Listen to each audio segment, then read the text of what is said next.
Hello everyone, আজ share করব আমাদের শৈশবের স্কুল টিফিনের গল্প।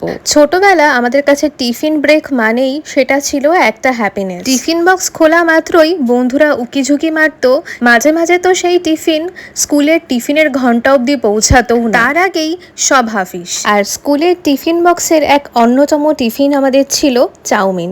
এ হলো বাঙালি চাউমিন।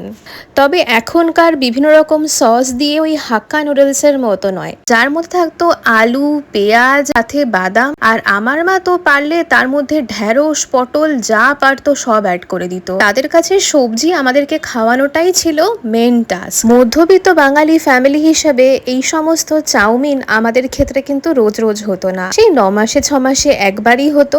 বেশিরভাগ দিনই আমরা নর্মাল রুটি, সবজি এইসবই নিয়ে যেতাম। মাঝে মাঝে পরোটা, লুচি, সেটাও খুবই কম ছিল। তাই ভাবলাম আজকে রাতে ডিনারে সেই চাউমিনটা একবার রিক্রিয়েট করা যাক।